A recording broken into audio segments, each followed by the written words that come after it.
Mambo vipi mpenzi mtazamaji wa Nipe News Media? Karibu katika kipindi cha dondoo za magazeti, nikikuletea kwa ufupi vichwa vikuu vya habari vilivyotawala kurasa za mbele za magazeti mbalimbali hapa nchini. Ikiwa leo ni tarehe 16 mwezi wa 3 mwaka 2026. Na leo magazeti mengi yameandika habari nzito kuhusu siasa, uchumi na michezo. Na moja kwa moja tuanze na gazeti Majira. Kichwa kikuu cha habari kinasema Samia azidi kuimarisha huduma za afya nchini. Azidi kujenga vituo vya afya katika halmashauri ya jiji la Mbeya na kufikia 9 chini ya uongozi wake. Habari hii unaipata ukurasa wa 4 wa gazeti hili. TARURA yakamilisha ujenzi barabara ya Esolongodon. Wabunge wakunwa teknolojia kituo cha uchenjuaji dhahabu. Waziri mkuu asema serikali itaendelea kushirikiana na taasisi za dini. Ulega akoshwa kamati ya bunge kuridhishwa kazi ya TBA. Programu ya mafunzo ya wawekezaji vijana yazinduliwa. Marekani haiko tayari kufanya makubaliano na Iran,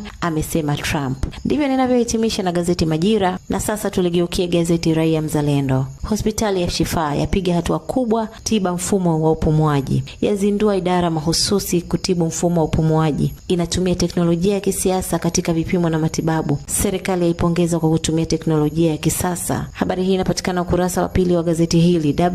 WMA yapewa jukumu na kamati ya bunge kuhakiki mita za umeme. Waziri Gwajima aingilia kati mtoto wa miaka 12 kuozeshwa na baba yake Kigoma. Mabadiliko ya tabia ya nchi yanaweza kuwa fursa za kiuchumi. Ndivyo ninavyohitimisha na gazeti Raia Mzalendo, na moja kwa moja na kamata gazeti Mwananchi Huru. Waziri Masauni afurahishwa na kituo cha Nemki elimu ya Zibaki. Ni namna ujenzi ulivyozingatia utunzaji wa mazingira. Dr. Semesi asema ramani hiyo itatumika kujenga majengo 12 kanda za Nemki. Kichwa kingine cha habari kinasema masoko ya madini Tanzania wazi fursa na utajiri. Habari hii inapatikana ukurasa wa 8 wa gazeti hili. Umeme wa REA waleta tabasamu kwa wananchi wa Njombe Ludewa. Habari hii inapatikana ukurasa wa 4 wa gazeti Mwananchi Huru. Lakini vile vile kuna kichwa kingine cha habari kinasema hospitali ya Shifaa kutumia teknolojia ya hali ya juu mfumo wa upumuaji. Ndivyo ninavyohitimisha na gazeti Mwananchi Huru, na sasa ninaligeukia gazeti Mtanzania Leo. Waziri Masauni aipongeza Nemki ni kwa kujenga kituo cha kutoa elimu ya Zibaki Geita. Hospitali ya Shifaa yazindua idara ya kisiasa ya mfumo wa upumuaji. Serikali yaipongeza kwa kutumia teknolojia ya kisasa. Mradi wa vioksi vya maji wafaidisha vijana na Dar es Salaam. Wananchi Ludewa Makete waipa kongole REA kwa kupeleka umeme. Ndivyo ninavyohitimisha na gazeti Mtanzania Leo. Kazi ni kipaumbele chetu. Na sasa mpenzi mtazamaji, tugeukie habari za michezo.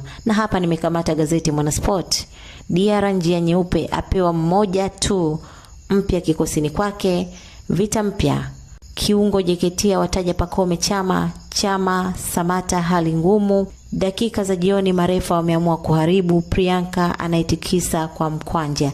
Ndivyo ninavyohitimisha na gazeti Mwanasport, na moja kwa moja naligeukia gazeti Taifa Tanzania. Upande wa michezo, West Ham washikilia Man City. Mbio za ubingwa zazidi kupamba moto. Kiungo wa Real Madrid afumania mke wake akiongea na mwingine. Sababu hii hapa, TRA vs Simba Sport Club kuhairishwa. Bodi ya ligi Zanzibar yachukua hatua vipigo vya waamuzi. Ndivyo ninavyohitimisha na gazeti Taifa Tanzania upande wa michezo, na sasa natamatisha na gazeti Majira upande wa michezo. Simba Sport Club ya rejea Dar kuiandalia dozi Pamba Jiji. Majeruhi waendelea vizuri, uongozi wafunguka. Singida BS ya chapa 4G Mbeya City nyumbani.